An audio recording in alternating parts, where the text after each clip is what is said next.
চিন্তা করবেন না, আমার মধ্যে যে বাড়ছে তার তার যত্নের কোনো ত্রুটি আমি রাখবো না। শুধু শুধু আপনার ছোট ভাইকে বলে দেবেন যে আলো কিন্তু কোনোভাবেই তার বিশ্বাসটা ভাঙেনি। নিজের সন্তান আমি তার হাতে তুলে দেবো।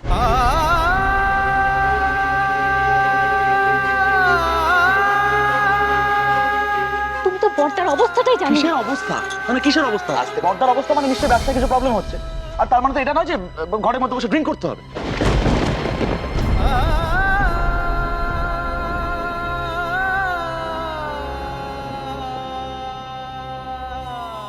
পুজোর সময় বাড়ি ছেড়ে বাড়ি বউকে যেতে নিয়ে এলো। ঠিক আছে, আমি কাউকে কিছু বলবো না, কিন্তু তুই এই বাড়ি ছেড়ে যাবি না, এটা নিয়ে আমি সবার সাথে কথা বলবো। যাবে বর্দা। আলো এই বাড়িতে থাকার সমস্ত অধিকার হারিয়েছে। আমি দিদিকে কথা দিয়েছিলাম, যদি এটা প্রমাণ হয় যে আলো কোনো কিছু লুকোচ্ছে আমার থেকে, আমি এই সম্পর্কটা রাখবো না।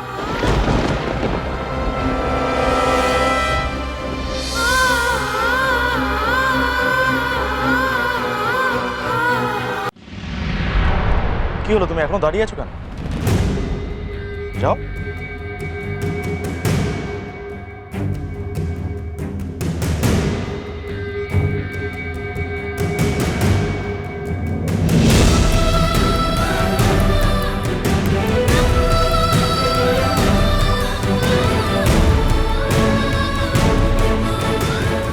বড়দিকে কথা দিয়েছো সেটা শুনেছি। তুমিও কি বিশ্বাস করো যে আমি অন্যায় করেছি?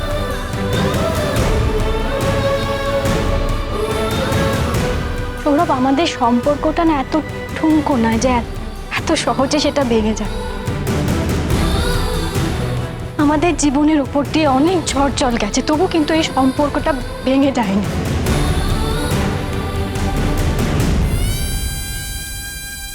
আমি ক্লান্ত আলো, আমি জাস্ট ক্লান্ত। তোমার পাশে দাঁড়াতে দাঁড়াতে, তোমাকে ডিফেন্ড করতে করতে আমি না সত্যিই ক্লান্ত। তুমি যদি এটা ভেবে থাকো যে প্রতিবার তুমি অন্যায় করবে এবং আমি তোমাকে ক্ষমা করে দেবো, তাহলে সেটা ভুল ভেবেছো।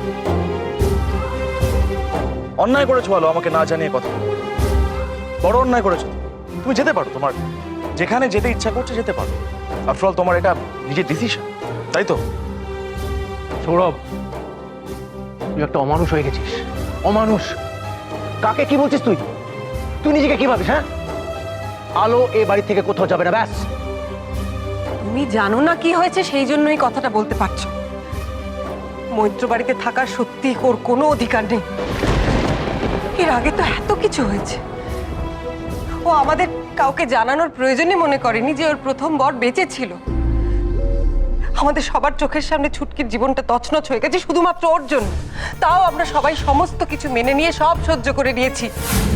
আর আজ ও বাড়ির গয়না বাইরে গিয়ে বিক্রি করে আসবে। ইন্দু ওকে একটা নোংরা পাড়ায় দেখেছে, একটা নোংরা মেয়ের হাতে কিছু টাকা দিতে। কি করছিল ওখানে? ও কি ভেবেছে যা খুশি তাই করবে, কোনো কৈফিয়ত দেওয়ার প্রয়োজন আলোর নেই? কোনো দোষ নেই, আলোর কোনো দোষ নেই, সব দোষ বড়দা,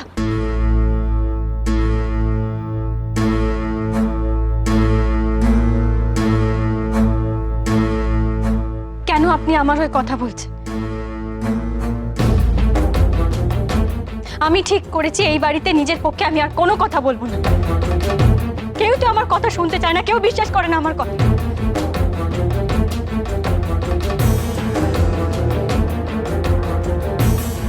বাবা, আমি মামা দাদুর কাছে গিয়ে থাকবো।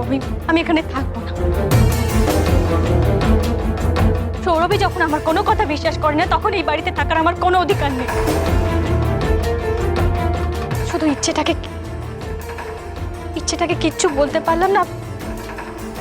আপনারা দেখবেন ওকে। এতদিনে ভাইয়ের বোধোদয় হলো না? সত্যি মেজো কোথায় গেল? এই তো মেজো এসে গেছে। আয় মেজো আয়, নিচে আয়। তোরা আদরের ভাইয়ের বউ চলে যাচ্ছে, তার সঙ্গে একটু কথা বলে নে। এই আলো একটু দাঁড়াও, তোমার নেতার সঙ্গে একটু কথা বলে যাও। যত ভাবি তোকে কিছু বলবো না, সেটা হয় না। কি করছিস সেটা? কি করবো আমি মেজদা? কি করবো বল? তুই বলবি যে আলোকে মেনে নিতে, তাই তো?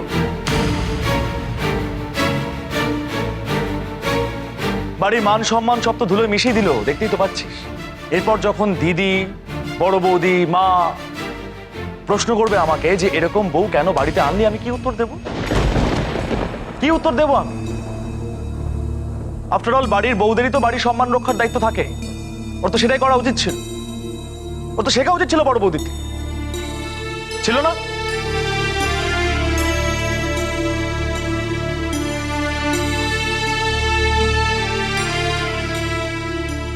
আলো, আমি সবার সামনে বলে দিচ্ছি, তুমি চাইলে রজত আঙ্কেলের বাড়ি গিয়ে থাকতে পারো, কোনো অসুবিধা নেই। তোমার খরচ খরচা ডেলিভারির সমস্ত দায়িত্ব আমার। একবার ডেলিভারি হয়ে যাক, তারপরে আমরা ভেবে দেখবো যে এই বিয়েটা আদৌ রাখা যায় কিনা। না মানে, যে বউ তার হাজবেন্ডের পরিবারের সম্মানহানি করে তাকে তো মেনে নেওয়া যায় না কখনো। মেজদা, তুই একটু আলোকে পৌঁছে দিয়ে আসবে প্লিজ। মৈত্রবাড়ি বউ তো একা একা মামা দাদুর কাছে গেলে বাবার মুখটাই ছোট হবে তো।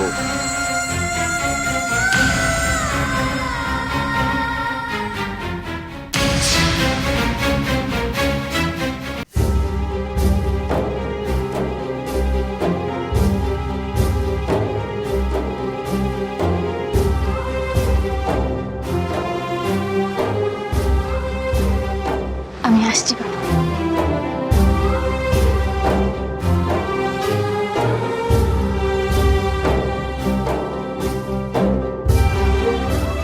থাক, অনেক ভক্তি শ্রদ্ধা দেখিয়েছো, আর দেখাতে হবে না। শেষ পর্যন্ত আমার কথাটাই ঠিক হলো বর্দা। না মানে, এ বাড়িতে আলো আসার সময় আমি বলেছিলাম, তখন তো আমাকে ধমকে দিয়েছিলি তুই, তাই না? এখন দেখ ভাইও মেনে নিচ্ছে যে আলোর ব্যাপারে আমার মতামতটাই ঠিক। না, ভুল, সবটাই ভুল। একটা বড় ভুল হচ্ছে। আলোর জন্য এ বাড়ির কোনো সম্মানহানি হয়নি। বর্দা,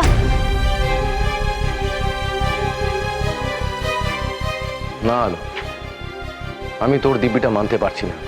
না, আজ যদি আমি মুখ বন্ধ করে থাকি তাহলে সারা জীবন আমাকে নরক যন্ত্রণা ভোগ করতে হবে। পারলাম না। বাবা, আলোকে আটকাও, ওকে বাড়ি থেকে যেতে দিও না। আর তোমার এই ছোট ছেলেকে বলো, ওর স্ত্রী এ বাড়ির লক্ষ্মী, বাড়ির লক্ষ্মী যেন অসম্মান না করে ও।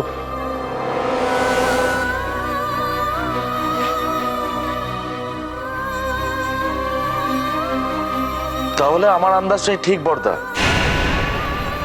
আলো তোর জন্যই গয়নাগুলো বন্ধক রেখেছে। আমি জানতাম, সত্যিই জানতাম যে এ বাড়ির কারোর ভালো করার জন্যই আলো এই ধরনের কাজ করেছে। ও তো নিজে মুখে বলবে না, তো সম্মান বাঁচাতে হবে। তুই কিন্তু নিজে মুখে বলতে পারতিস আমার। নিজের চোখে তো দেখতে পাচ্ছিস আরেকটু হলেই আলো আর আমার সম্পর্কটা ভেঙে যাচ্ছিল।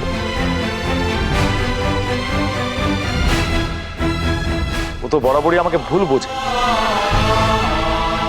আমি এতক্ষণ ধরে এই নাটকটা করছিলাম একটাই কারণ, তোর মুখ থেকে কথাগুলো শুনবো বলে।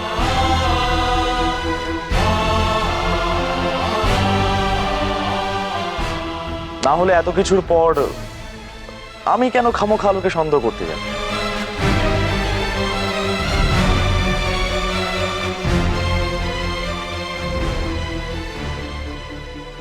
বাবা, বাবা আপনার বড় ছেলেকে জিজ্ঞেস করুন কি করেছে ও।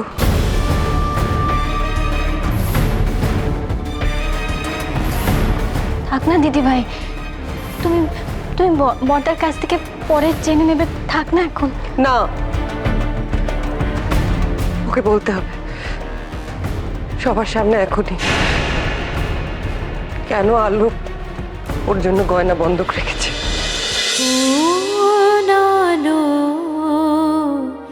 লাগলো চোখে